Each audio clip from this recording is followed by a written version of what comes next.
Hey, this is Gurds Hundal, and welcome to the Inner Light Project. This show is for anyone who's wanting to lead a happier, healthier, and enlightened life. Create more self-love, inject more joy and abundance into their daily life. Join me for inspiring interviews and spiritual topics so you can shine your inner light. Hello and welcome to another episode of the Inner Light Project. Now today is a special episode. I'm actually sharing my own journey of how I surrendered and really trusted from within. Now the theme of this month is all about surrendering. So the last two people we've had on the episode have been sharing their stories and how they're surrendering. This week I'll be sharing, and next week we have one more episode where a beautiful lady called Radha will be sharing her journey of surrendering and actually going through a very difficult time in America when she had to learn the power of surrendering. Now, the theme what I'm trying to do this year is just really shift the energy. I really felt a shift in the podcast, and so this month and for the next several months I will be sharing my story once a month, one episode per month. So today is such a powerful day anyway, because tomorrow is the first full moon of 2024. It's in Leo, which is a very powerful energy. It's all about stepping into your own light, trusting in yourself, and just embracing who you really are. Now, I thought, gosh, the energy has been a bit intense this week. I know a lot of people have had headaches, they felt tired, they felt fatigued. I met somebody earlier in the lift who was like, there's some juju energy today, and I was like, oh, it's just the full moon, we're cleansing. And I personally had some headaches this week as well, and I went for a walk, and as I went for a walk I looked at the moon and I just allowed it to nourish me and replenish me and release anything. And I just said things to the moon like, I forgive myself for putting myself through this, I forgive myself for feeling this way, I forgive myself for so and so and what happened. And then I really just brought in this gratitude of what I would love to create now. I'm so grateful and thankful now. And then I stated that. Now that is the power of the full moon. The full moon is all about surrendering. So every month, if you're not aware about what the moonology we call it, is all about, it's all about different stages of the moon and how it affects us. So at the beginning of this year, we had the new moon. So it's all about sharing your dreams, your goals, what you want to do for this month. Then the following week is all about gratitude and how you can be so grateful for the things that you have. Then it's the full moon, and then it's all about releasing and letting go. And then the last week is all about releasing the little bit of things that we're holding on to really surrender and trust in the unknown. So as I mentioned, this month is all about surrender. So gosh, I don't even know where to start with my journey. But my journey started from a young age, to be honest. I had a lot of health conditions. I had an eating disorder, I had depression, I had anxiety. I really wasn't loving myself, and I didn't know about the power of self-love, because when I was growing up, it was all about the 80s, the shoulder pads era. You toughened up as a woman, you didn't show your emotions, you just suppressed it. And I grew up in a culture which is of South Asian descent, and we do not talk about our problems. So I grew up in an environment where we just smiled and everything was perfect. And to every auntie and uncle out there, our family is amazing. But inside I was a hot mess. And people used to come to me with all their problems. It was so strange, looking back, why was an elderly person coming to a 10-year-old and just venting at her? It's really strange when I think about it. But wherever I went, people would tell me their problems, my friends would tell me their problems, but I never shared my own problems, because I was taught that it's weak, and also that sharing your problems then gives people leverage. So I grew up I can't share my feelings, I can't share what's going on with me because they'll try and use it against me. And that was the theme and narrative of my life until my mid-20s. And so I went around listening to other people's problems, and people would then say, if I never shared, you're full of yourself, you're on a high pedestal. And I'm just like, what? It's just that I didn't know how to share because I'd never experienced it. So a lot of my life, like I said, I had health problems. And then as I was getting older, I was getting into my teenage years, I still felt like I had an identity crisis. So I grew up in the UK, and I'm Indian, but also I'm British. And so I had a lost identity crisis because I grew up in schools that were majority white, and I only went to the temple, and that's where I got to meet brown people. So it was a very confusing environment, and I'd moved around. We'd moved from a different city to another city at one point and came back. So I always felt out of place, and I didn't know what home felt like, and I didn't even feel like home in my own parents' house, which is kind of strange for a 6-year-old to actually be thinking that. But there was something out there that was saying there's something more for you out there, Gurds. There's something more for you to create and be and do, but I didn't know what that was obviously at that time. So as I get to, I'm like 19 years old, I am in a relationship with somebody. He's the love of my life at the time. We plan on getting married at 21.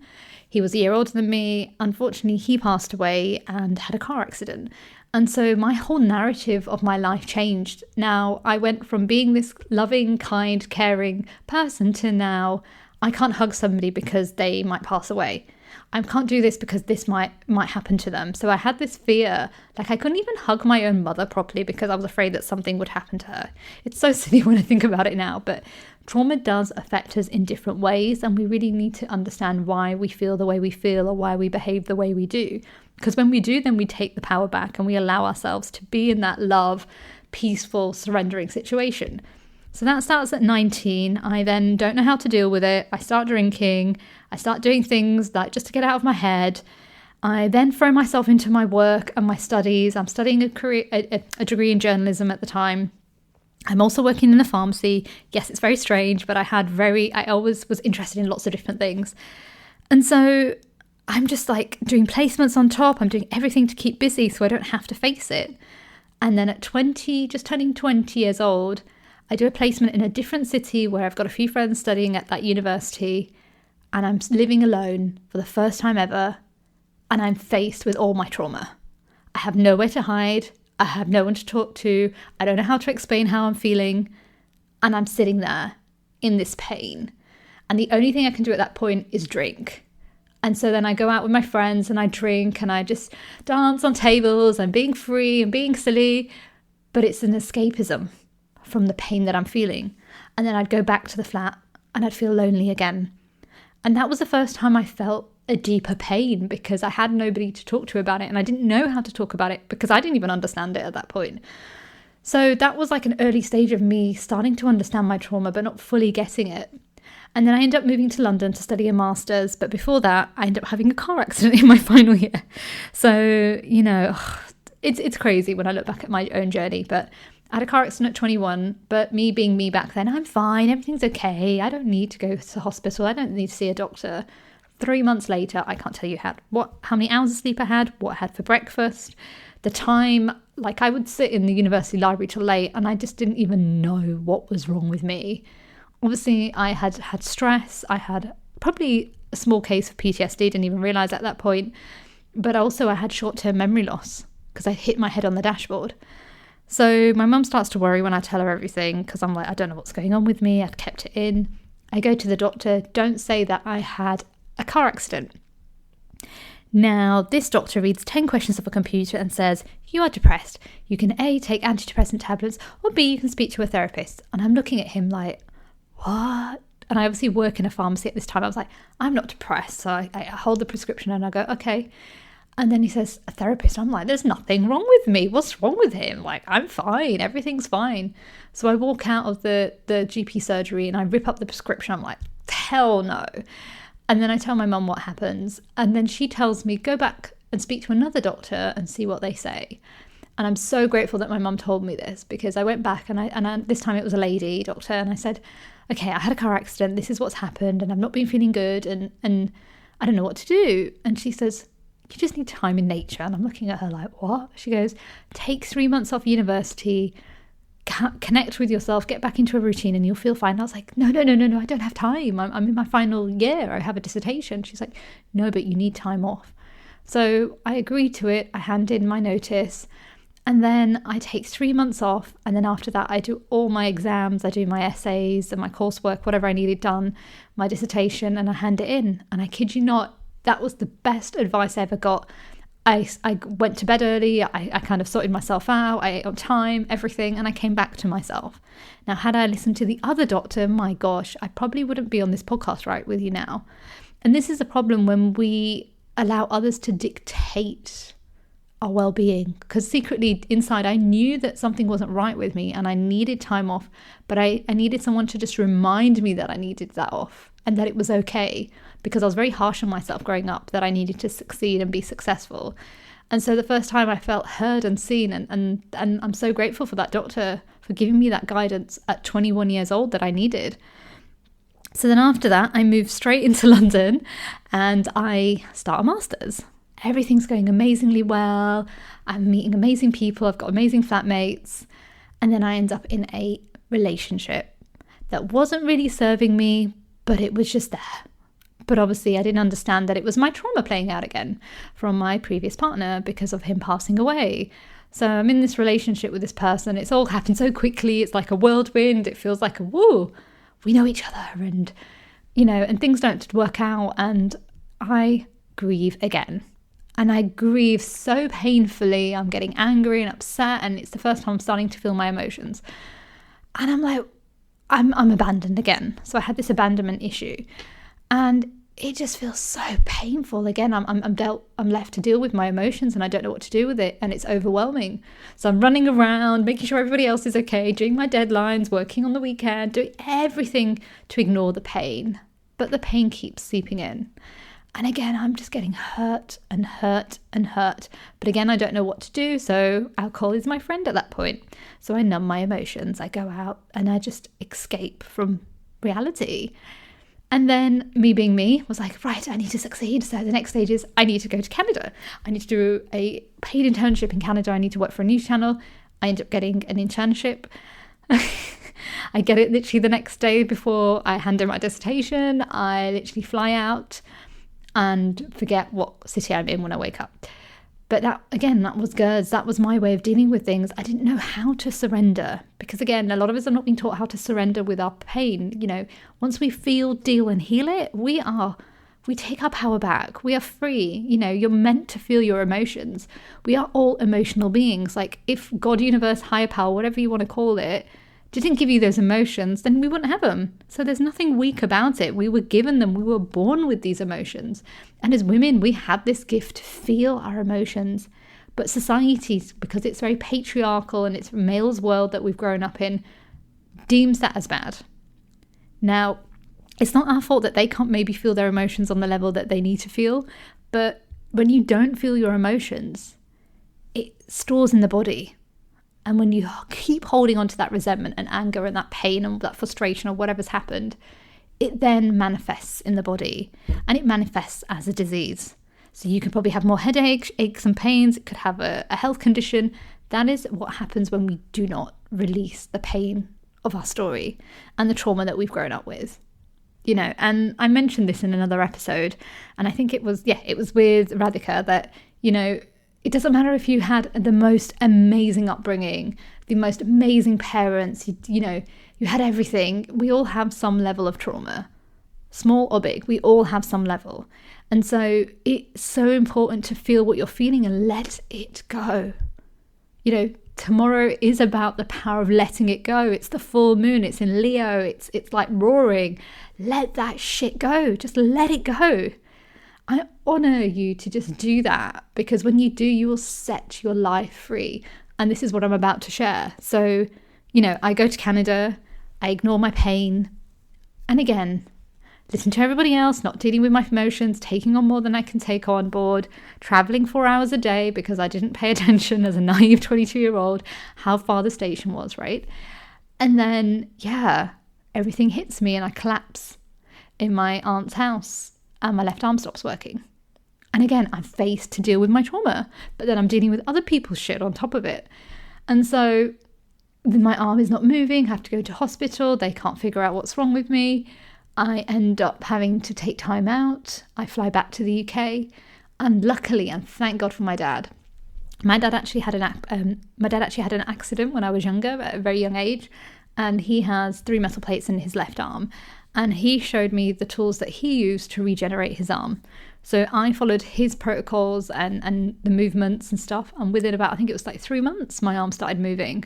And to this day, I do still have like clicks in my arm, and it feels sometimes a bit strange. I can't twist it fully, but at least it's moving. This is the arm. I'm left-handed, by the way. So it was very painful when I was going through it. And then I'm back at my parents' house and suddenly again, the trauma hits me. And I'm like, I can't deal with this, these ex-boyfriends, and, everything is just spiraling.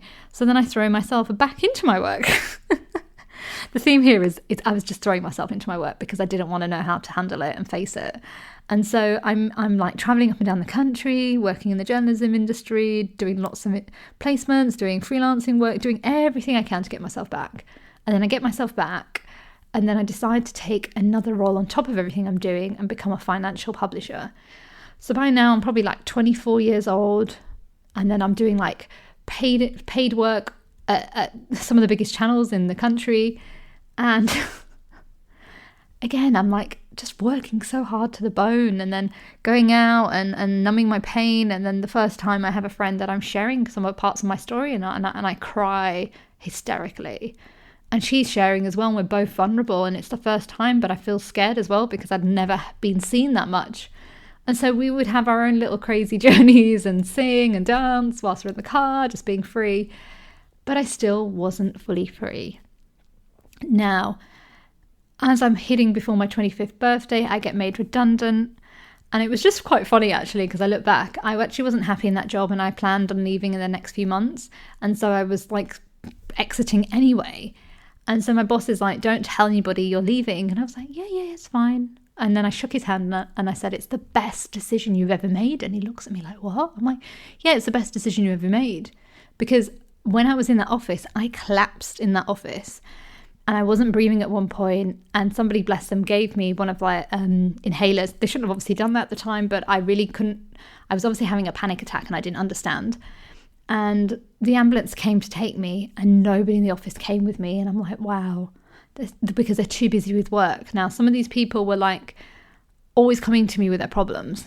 And so that was a really painful situation for me. Like, I'm the type of person that's a giver, and I always struggle to receive. And at that point, I needed the support and I didn't get it. And I remember feeling really hurt that day. And I ended up walking after I'd had all the tests done at the hospital. I decided to walk instead of take a taxi home. And I thought about my life, and I was like, what's happened to you? You were a happy, carefree person, Gurds. Like, who have you become? This person that's serious and in pain and not happy. And I was reflecting, and that's when I decided, right, yeah, I'm going to leave this job in the next few months, and I'm going to go back in fully into my journalism career and just stick with that, even though I was doing it on the side anyway.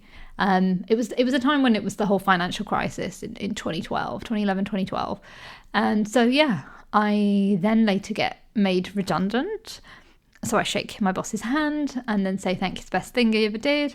I went home and I literally slid across the flat floor, and I was like, woohoo! I was jumping on my bed.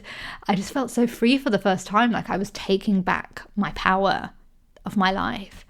And I remember my flatmates coming in, what's happened? I'm like, oh, I've just been made redundant. I'm like, oh no, I'm so sorry, what are you going to do next? And I was like, I don't know, but I'm not going home yet. They were like, what? How are you going to survive? I was like, I will find a way. And that led me on this journey of just trying to find myself. And then literally a few weeks before my 25th birthday, I get a cancer scare. And that was the biggest journey of surrendering in my whole entire life. I kid you not.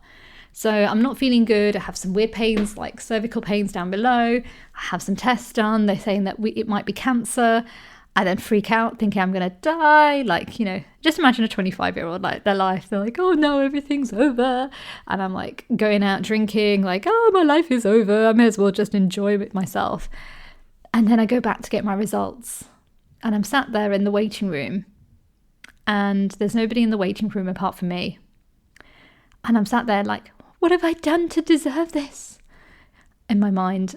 And I hear the words, you created this. And I'm like, what? And I look around the room and there is nobody.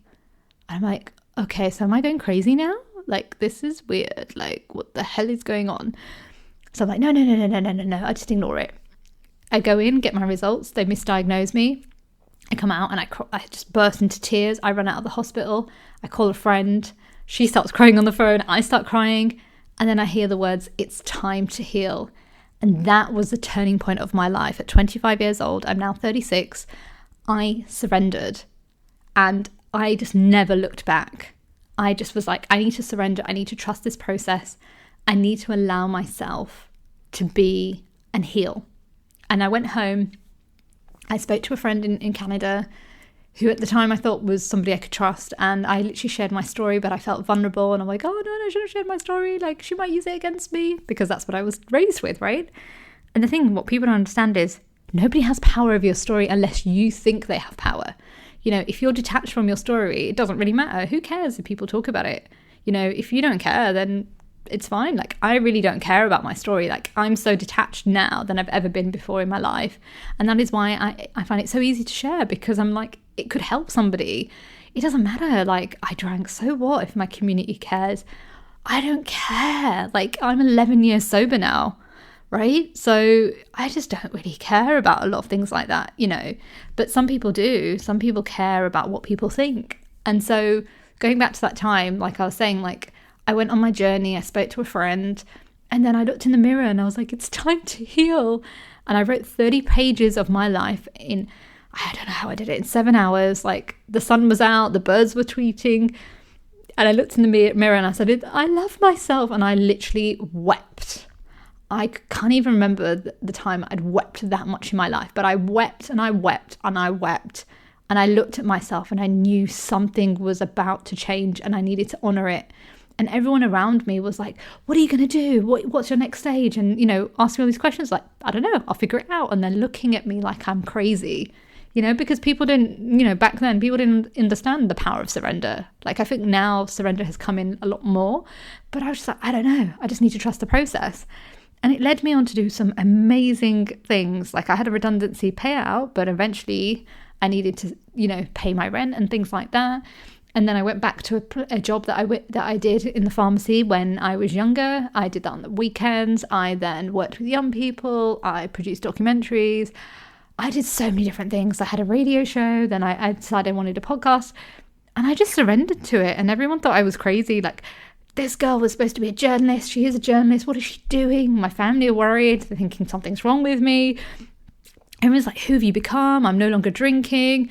And then quitting meat. I haven't had meat in 10 years now. And they're just like, who is she? Like, who's she become? Like, I really shifted and transformed, and I let go of relationships and people that hurt me. And, you know, I allow them to hurt me as well, because, you know, it's never one-sided. We allow other people to disrespect us. We allow others to hurt us. But it's seeing that lens that actually we can't blame everyone for everything. We have to take accountability for our role in that part. And so, yeah, I really went on this journey. I called up people that had, you know, were upset with, and I let it go, and I cried my eyes out. And, you know, some people are still in my life and some are not, but that's okay. I said what I needed to say. You know, it was the first time I actually spoke my truth. And as women, there's so many women who don't know how to speak their truth, and that is deeply rooted. And I don't want you to feel guilty about that, because, you know, I look at some people's relationships that I know or I've met on my journey, and they're like talking to their wife down to them, yet they've had amazing careers, and they're like, why can't you make a decision quickly? Why can't you do this? And I'm like, whoa, because you're overpowering her. But number two, maybe generational, didn't know how to speak their truth in a relationship. Because if you look at history, women back in the olden times, you know, not your grandma, not your great grandma, your great great grandma, they didn't have a right to vote. They didn't even have a right to have their own house. They may have had money from their parents and, you know, been wealthy, but the wealth went to the husband, right? They didn't own shit. They didn't have an education. So there's deep pain. And then at one point, women who had intuition and trusted themselves were classed as witches. And then they were being burnt at the stake. So women went quiet and didn't speak the truth about when they could feel things. And then you've got the whole 80s where there's women who have had deep pain within themselves, not speaking their truth. And yet they feel these emotions, but then they get prescribed antidepressants instead of saying that's your intuition, or maybe you need to heal, or maybe you need to meditate, right? So women have been disrespected and abused. I'm going to say it, have been abused for generations, long before us, centuries before us. And therefore, that is why some women, when they're in a relationship or then, you know, by themselves, find it hard to surrender, find it hard to speak their truth, because they've been a people pleaser. It's generational. Like I mentioned earlier, like my culture was people pleasing. It was sacrificing. You're a good Indian girl. You smile. You follow what auntie and uncle say, right? Fucking hell, like, give us a break. Like, but this is why some women haven't been able to speak up. Now, I didn't even know how to speak up. I had to learn how to heal, to forgive myself, to forgive others, to speak my truth, even when my voice was like quivering for the first time when I'm telling somebody no and I'm feeling disrespected. You know, the more you do it, the easier it gets. Then I had to learn about boundaries. Then I had to learn about energy and understanding why I was happy in some energies and being around some energies and tired around some others. You know, it's a journey. So I want you to honor where you're at right now. If you're ready to heal and you're ready for that, just honor it. And if you want support and guidance, come to me.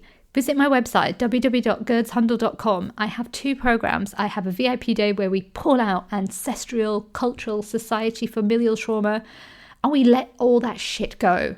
All the layers that are holding you back from really trusting your intuition. Or if you need more support and guidance, I have a 4-month program called the Infinite Trust Method, and it's so powerful. We heal all the past, we do all the VIP day, we then create self-love, we hold boundaries, you trust your intuition, you balance your masculine and feminine energy, you hear your inner child. And the reason why a lot of your pain is stuck is because that inner child is not being heard. She's not been allowed to surrender her pain because she's had to hold it within. And when she's free, my God, she is just alive. She's energetic. She's happy. She doesn't care. And that's what happened to me in 2013 when I was working with young people. My inner child just came out. She was free. She didn't care what people thought. She dressed the way she wanted. She'd walk into these like financial districts with like hats on her head. You know, just didn't care about the way she was dressed. She wasn't about conforming. She was about being her true, authentic self. Now, that's just part of my story. But the reason I share that, you know, it's now 2024, but there have been other things that have happened since 2012. You know, I've done, more than 8 years of inner work on myself. You know, I've been doing this for 11 years, but also I've had hurdles along the way. Like I had more other health conditions along the way. But because I healed all this emotional trauma that was holding me back, I was able to deal with it better than I would have done had I not done that work. Now, I actually had a kidney problem. I was born with it. I didn't find out till I was 30 years old. I then had surgery, and then I ended up having kidney disease on the back of it. So I was bedbound for a few years. So I would be up and down, and I had to honor my emotions. I had to surrender again. And I had to really trust the process. What am I being taught here? What is the learning curve here? Is this how my future is going to be? And if it's so, I need to learn how to surrender to that. And, you know, thank God for God, universe, high power. I found a way and I reversed it in 7 months. But I also had fibromyalgia. And so again, thank God again, I've healed it and I'm so grateful. But again, it was finding a way and I was surrendering in how to find the way. And, you know, now in my being 36 and 30, I'll be 37 at the end of the year. Like, yes, I've been through hell and back. Yes, I've been through pain. Yes, I've gone through a lot. But I'm so grateful for all of it because it's taught me the importance of life and the importance of letting shit go, just like the full moon. Let that fucking shit go, because when you let shit go, you feel free, you're happy, you're joyful, you get to be in the present moment. You know, all that resentment that you hold on to, it serves nothing. Think about that auntie who's really pissed off with that uncle, and every time she sees him, she's like, "Urgh," and she gets angrier and angrier. But what happens to that uncle? That uncle's just living his best life. He doesn't care. And the auntie just builds up that resentment, and then that resentment turns into something else. It can turn up into a headache, ache, pain. It can turn up in a health condition. Now, I know with my kidney problem was that I was born with the defect. Like I said, I didn't know until I was 30 years old. Don't know how it managed to survive, just like the doctor said it was a miracle. However, there was fear that came through generational. My mum worked in the kidney renal unit. She was a nurse. And so there must have been some fears that she picked up while she had me and worked as a nurse, you know. And that's not to blame my mum, because that was my journey and that was her journey. But the key is to try to understand where these things come from. Now, I know some people have questioned me in the past and be like, that's too much deep thinking. No, but everything is linked, right? And when I understood that my mum worked with, you know, dialysis patients who are at the end of their journey, do you imagine the fear and the sadness and the grief they must have had? And my mum's a very highly intuitive person, so she must have been picking up all that pain and supporting and nourishing them. Yeah, got stored in the body. And I picked it up, and then I grew up this whole pain and fear, and I grew up with so much fear. Like, I look back and think, God, what the hell was I thinking in my 20s? And so I was able to heal that. I don't have fear, and if a little bit of fear comes up, I just go, fuck it.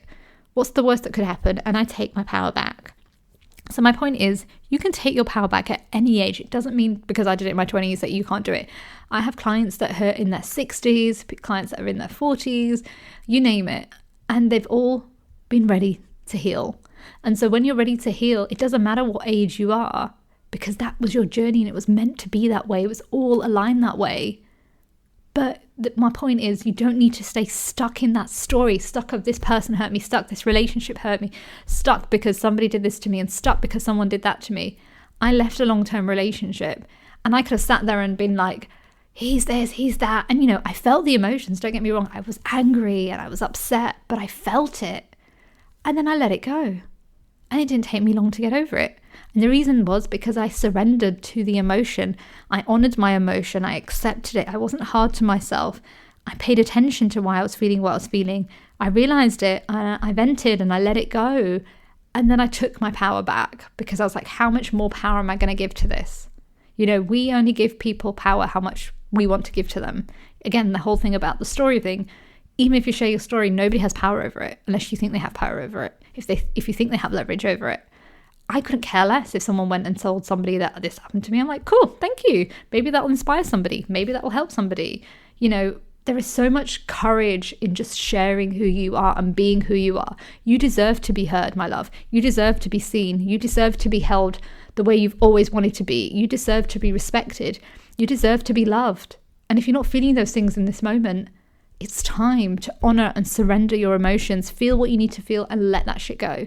Now, if you're struggling and you don't know what to do, I do have a freebie on my website, and it's how to discover the number one block that's holding you back. You can fill that out, and there is also a voice recording that you can follow through and just see what comes up for you. What is it that's holding you back? Ancestral, cultural, society, familial, that is really holding you back from really taking your power back. And as I said, if it feels like a call for you, direct message me and let's have a chat. Because when we are supported, we become so powerful. Like, I did 8 years of work by myself and I regret doing that because that was torture. Yes, it's helped me to build an amazing program which I help women heal so quickly, 4 months, on also a 5-hour session. But my God, it was painful. It was awful. I would never do it again. Like, now if I ever need support, I go and get support. Because why? We're human. We need community. We're here to help and support one another. We're not here to suffer alone. We're here to be guided and loved and held and nurtured. Now, unfortunately, that's the end of the show. I could carry on talking forever, but I really want to share a quote that I actually wrote in my book, Ajuko, many years ago. And it was just something that I just felt it's perfect for tonight. We are sent to this world to make it a better place, but somewhere down the line, we lose all integrity and follow what others say or think. Be that person who dares to say no and dares to be yourself. Be that person you're supposed to be, not what others expect you to be. You are perfect. And that is what you are. You are perfect, my love. Now, I want you to just, when you're ready, take a moment and write down anything that's holding you back. I want you to write, how am I feeling at the top of the piece of paper, and write down what you're feeling. And then what do I need to let go? And write down a list, whatever it is. And when you're ready, I want you to burn that list, or I want you to rip that piece of paper up, and I want you to let it go. And I want you to honor who you are in this moment. And then I want you to write down what you would like to bring in. It could, if you want a successful relationship, you write successful relationship. If you want more money in your life, if you want more abundance, whatever it is, you want more joy, you write it down and just enjoy it. So one of the things I did when I was on my journey back in 2012, I think it was, beginning of 2013, I wrote, I think it was about 50 things I wrote that I wanted to do for 2013. And it was everything. It was like Le Dans Noir, which is one of the restaurants in London. It was to climb over the O2, which is a building here in the UK. There was many things. And I literally circled probably more than 30 of them off. And that was the most joyful year of my life because I just went in the unknown and did things that I never would have dared to do had I not written that list. So I want you to write a list of things that you want to do and then just put it up somewhere which you can see on a daily basis and then tick it off. Like, it could be 2 things a month that you do, but just make sure you do some of them. And I honestly believe the more you do it, you will be happier, you'll be healthier, and you'll be free. Anyways, take care, my sisters, and I will see you in the next episode. For more information about the show or how to trust your inner light, visit my new coaching program at gurdshundal.com. And remember, stay happy, stay healthy, stay lit.